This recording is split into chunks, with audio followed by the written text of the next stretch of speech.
What is going on, you guys? Welcome back to the channel. This is Anime Weekly Update, episode 10, part number 1. The biggest news of the entire week, in many people's perspective, is obviously the trailer of the movie The Dragon Ball Super. It's going to be airing in December. We kind of have some ideas of what's going to happen. We don't really know the full plot, and there's a lot of speculation about the new characters introduced into the trailer that's going to battle against Goku on Earth, by the way. I saw the trailer. I didn't want to make a video about it because there's too little to go on. Right now, it's just speculation of who that character is that's going up against Goku. Obviously, it's a Saiyan, or it looks like it could be a Saiyan. A lot of people say it could be Yamamoshi, the original Super Saiyan God. No, I'm not saying it is or it isn't because it's not info we could go over when it comes to that. So I'll give my thoughts on that. Plus, a huge interesting update from the director of Dragon Ball Super when it comes to the future of Dragon Balls. And obviously my chapter, like I said, the One Piece chapter of 899 is on the channel right now, so if you're One Piece fans, be sure to check that out if you follow the manga. A lot of setup for the upcoming chapter 900, and we're going to dive right into this as One Piece spoilers set up a certain character, Parrot Death. This was uploaded actually yesterday, so this is before the chapter actually aired. So there are some characters that fans still can't forgive for dying, but that isn't always the case. Are all for the parrot biting it if they have been given the Straw Hat's grief. And it looks like One Piece may be setting up one of those moments in the next chapter. It's not all depth they're looking for when it comes to characters of One Piece. I'm only going to assume Whitebeard and Ace that hit them the most, at which they didn't die. Instead, is the antagonists they want to die. So that makes a lot of sense. Question is, did you actually want Monet to die? Or do you think Monet's still dead? That's the question. Despite the fact that Monet was working for Caesar and directly for Doflamingo, Monet was still a popular character. So I gotta ask the question again, does that imply with Monet? Spoilers below. If you haven't read chapter 899, so this is where it goes. This week One Piece will see its 899th chapter go live. And the spoilers for the update have been released online. Summary translations of the chapter were posted to Reddit, and they all indicate that Big Mom is about to be in big trouble because, and I pointed this out in the review, because she's about to eat the wedding cake. One way or another, her fate's going to be sealed. According to the leak, and we know this now from the chapter, Big Mom is about to devour the cake, which is has been laced with poison. Pero breaks down what could happen. Sparrow was the one that broke down it could be poison, but did Sanji actually poison the cake? Or did Pudding, was it her that actually poisoned the cake? That's a question I have. So that could be the case. We'll find that out, I guess, in chapter 800, in chapter 900. So Sparrow breaks down what could happen after the Yonko eats the dessert. One of its outcomes was death. The man says the cake could play out in 3 ways.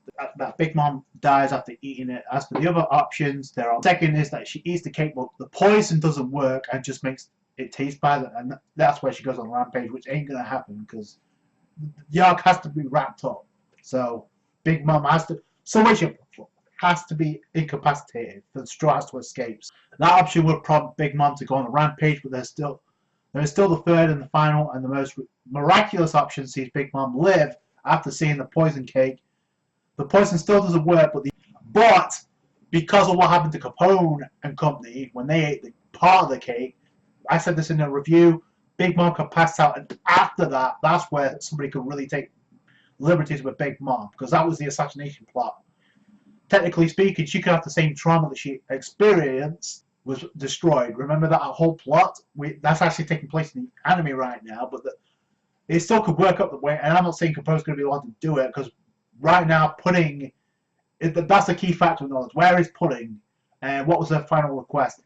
Pudding could have something to do with it. Even if she doesn't kill Big Mom, she could at least erase the memories of.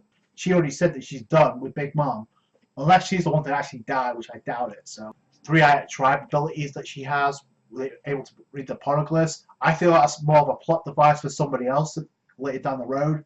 So that's just my opinion on that. Like I said, this is just like pointing out a fact from chapter 899. I think that's one of 2 things going to happen. Big Mom, she's either going to pass out or she's going to die from eating that cake. So we'll find that out soon enough. But that is pretty much it. Which I wouldn't be surprised at this point. Anything's possible with Oda.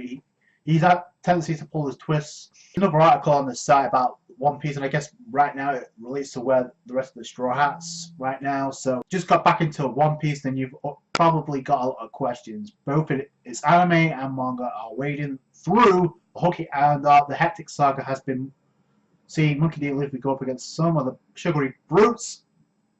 Obviously, Katakuri being the major one. There is one fans always question once they check in on the series that it has to do with the Straw Hat crew.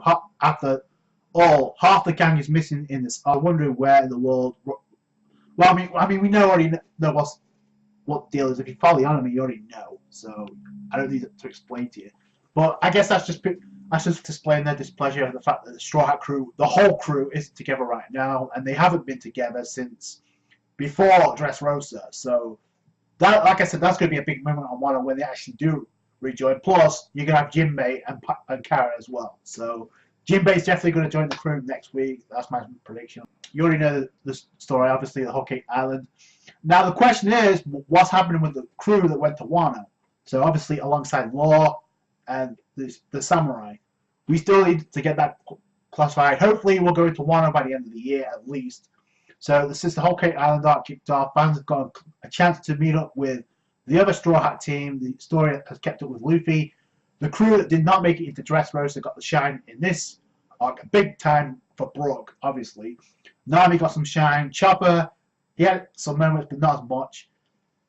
Obviously, Luffy got his moment, obviously, with introducing Stigma. That's gonna happen for the group that went to Wano. I'm hoping we actually get to see each of the crew in 1v1. Zoro may get a power boost. He may actually get a advanced version of Armament Haki. But like I stated before, I think they're already on Wano. I think the plan was they're gonna go in Law's submarine and they're gonna go underground or underwater and wait for Luffy's group to actually rejoin them so they can come up with a plan. But remember, that was the plan for Whole Cake Island, to sneak on Whole Cake Island and grab Sanji and just leave. Well, that didn't work out the way it was supposed to. So I get the feeling the issue with Kaido is going to be a little bit more tricky. See and wait for Team Wano. So yeah, I can see things going south very quickly. So, and that's going to lead to a conflict before Luffy's group arrives. Remember, Wano does not have to begin before Team Whole Cake Island rejoin with Zoro and company. So that's going to be a big part of the arc when the crew finally does reunite, and that's where the conflict kicks in. And moving on, and we're going to go with Dragon Ball, and obviously a lot of updates and releases for Dragon Ball throughout the Comic-Con, and of course the Dragon Ball's teaser trailer for the upcoming movie. I guess, is it titled after Goku, or is that one of the big taglines for the movie? So especially when you consider the fact there's a lot of content that's yet to be tapped into, we haven't got yet, so it's obvious. And I find that funny for a number of reasons. The manga, Toyotaro has actually stated that after the Total Power, the manga's continuing on, and I pretty much stated the following: that could be the case anyway. When the movie teaser trailer dropped, and we got the introduction of the Saiyan that's going up against Goku, a lot of people speculated that's Yamamoshi. That's a Saiyan from the past or future. If that's the case, time travel is involved. I'm going to say something in a minute, because you've already taken two concepts from two different games and incorporated that into a movie. Because number one, Goku's going up against resembles the armor, or I guess the body type of the very same Saiyan we see in the teaser trailer for Dragon Ball Legends. So that's the first thing that comes to mind. The second is, I like the art style of the trailer. It looks very reminiscent of OG Dragon Ball Z, so that's kind of cool. So it's not like the advanced HD. But here's the thing, okay, if this is indeed Yamamoshi, if this is Yamamoshi from the past, then some type of time travel's involved, then unless we get a confirmation of Trunks being in this movie, how the hell is he traveling back in time and battling Goku? Because if he's from the past, he has to go to the future, right, or present time. So how the hell is he doing that with it? I'm jumping ahead, and I could be dead wrong on this, but this screams Dragon Ball Xenoverse if ever I heard it. Because that's the other form of time travel that we know, where someone can alter a timeline and bring a certain character from a timeline and use them for their own gain. I guess Toa and Mirror are the classic cases of that, so I would listen, I would not be surprised if that's definitely the concept. I'm not saying they're going to be a part of the movie, but that's definitely the concept. And I said that already, and I said that before, even before my latest Dragon Ball Super video. I mentioned this like last year. So I find it funny now that could be the case. According to this, and Dragon Ball fans have been having a great few years. I would say controversial. This is also been posted on Twitter. So also there's a guy at Soatia whose job it is to be the director of the Dragon Ball unit. He oversees all the manga, the games, anime, toys, etc. The merchandise, the works. The world of Dragon Ball. The world of Dragon Ball will not end. So that can mean a lot of things. So that can relate to the game. That can relate to the series. So look forward to more content. Now I got a personal feeling that's relating to Dragon Ball Super, but we'll see. Again, nothing really been set in stone. But if I had to play, if I was a betting guy, I would say that would be the case. So, and finally, and we're going to end up with this: My Hero Academia movie unveils title, and 2018 is looking like it will be a big one for My Hero Academia. Yeah, because next week the series is season 3 is starting back up. In a couple of weeks, the series will make a return to the TV when its 3rd season drops. And that's not all. My Hero Academia is also slated to release its first film this summer. That's how you know after 3 seasons that My Hero Academia is a big hit. And fans just learned that some new facts about the feature over Twitter. News reports that My Hero Academia film went live. A vetted scooper known as Yonko Productions informed fans that the anime would title its feature My Hero Academia. The movie, titled The Two Heroes, released on August 3rd, 2018, and its tagline is as follows: "Who is your hero?" So that's good. It looks like that's going to be the name of the movie. So that could be kind of cool.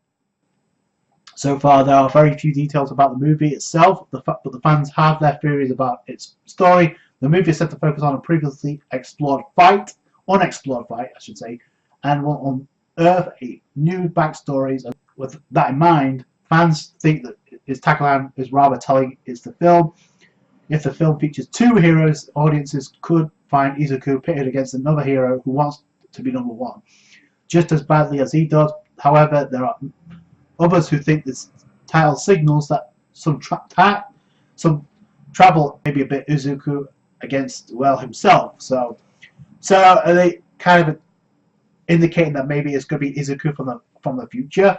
So more time travel with this weekly update. But that is pretty much all we got when it comes to I guess the title and the direction of the movie. So that could be kind of cool. But we'll see apparently on August 3rd. So, and obviously season 3 is slated for 25 episodes. So the series is not going to be taking place during that time. So it's a big time to be at My Hero Academia. So pretty much it, guys, for Anime Weekly Update, episode 10, part number 1. Let me know your thoughts and the feelings on this, on each of the topics I discussed in the comments. That's it from me. Thanks so much for watching. Like this video, subscribe to the channel for more. Catch you guys later.